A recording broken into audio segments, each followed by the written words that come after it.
दोस्तों, आज की कहानी किसान की कहानी है। और किसान हिंदुस्तान का हो या कहीं और का, गरीब ही होता है। एक बार की बात है, एक किसान अपने खेत पे काम करने के लिए जा रहा होता है। काम करते वक्त उसे कुछ चिल्लाने की आवाज़ सुनाई देती है, तो वो अपना सारा सामान वहीं पर फेंक कर भागता हुआ उस आवाज़ की तरफ लपक पड़ता है। वहां जाके देखता क्या है कि एक बच्चा जिसकी उम्र लगभग 10 से 12 साल की रही होगी, दलदल में डूबता जा रहा है। और इतना डूब चुका था कि उसका सिर्फ शोल्डर नजर आ रहा था, उसके कंधे नजर आ रहे थे। उसकी आवाज में दर्द था, वो घबराया हुआ था। किसान आनन फानन में लकड़ी की एक लंबी सी टहनी ढूंढ के लाता है और उसको किसी तरह से बच्चे तक पहुंचाने की कोशिश करता है और अपनी जान पर खेल के उस बच्चे को उस दलदल से बाहर खींच लेता है। बच्चा अपने आप को साफ करता है और चला जाता है।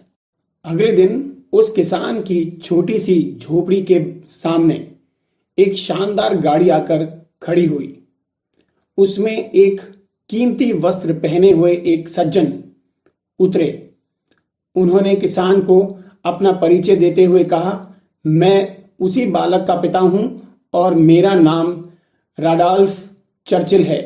फिर उस अमीर आदमी ने कहा, जो किसान फ्लेमिंग को बिल्कुल भी पसंद नहीं आया। वह अमीर आदमी उसके बच्चे की जान बचाने के एवज में उसे कुछ पैसे देना चाहता था, जिसे फ्लेमिंग ने मना कर दिया। थोड़ी देर बाद एक बच्चा दरवाजे पर आता है, तो अमीर आदमी की नजर उस बच्चे पर पड़ती है, तो वो कहता है कि क्या ये तुम्हारा पुत्र है? तो किसान बड़े ही गर्व से कहता है, हाँ। तो उसी वक्त उस अमीर आदमी के मन में एक नई बात आती है। वो किसान को कहता है कि तुम बहुत ही स्वाभिमानी हो, इससे मुझे बहुत प्रसन्नता हुई, पर मैं तुम्हारे लिए कुछ करना चाहता हूं। क्या मैं तुम्हारे बच्चे की पढ़ाई का सारा भार अपने सर पे ले सकता हूं?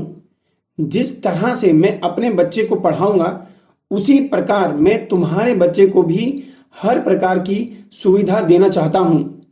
किसान ने सोचा, मैं तो उच्च शिक्षा नहीं दिला पाऊंगा और ना ही सारी सुविधाएं जुटा पाऊंगा जिससे कि यह बड़ा आदमी बन सके। बच्चे के भविष्य की खातिर फ्लेमिंग तैयार हो जाता है। अब फ्लेमिंग के बेटे को सर्वश्रेष्ठ स्कूल में पढ़ने का मौका मिला। आगे बढ़ते हुए उसने लंदन के प्रतिष्ठित सेंट मैरी मेडिकल स्कूल से स्नातक डिग्री हासिल की और कालांतर में किसान का वही बेटा पूरी दुनिया में पेनिसिलिन का आविष्कारक महान वैज्ञानिक सर अलेक्जेंडर फ्लेमिंग के नाम से विख्यात हुआ। यह कहानी यहीं खत्म नहीं होती है दोस्तों। कुछ वर्षों बाद उस आदमी के बेटे को निमोनिया हो गया और उसकी जान पेनिसिलिन के इंजेक्शन से ही बची। उस अमीर रडॉल्फ चर्चिल के बेटे का नाम था विंस्टन चर्चिल, जो 2 बार ब्रिटेन के प्रधानमंत्री रहे। इसलिए व्यक्ति को हमेशा अच्छे कर्म करते रहना चाहिए, क्योंकि आपका किया हुआ कर्म आखिरकार लौटकर आपके पास ही आता है। यानी अच्छाई पलट पलट कर आती रहती है। यकीन मानिए कि मानवता की दिशा में उठाया गया प्रत्येक कदम आपकी स्वयं की चिंताओं को कम करने में मील का पत्थर साबित होगा। अगर आपको ये कहानी पसंद आई हो तो लाइक कीजिए, शेयर कीजिए, सब्सक्राइब कीजिए। धन्यवाद। आपका दिन शुभ रहे।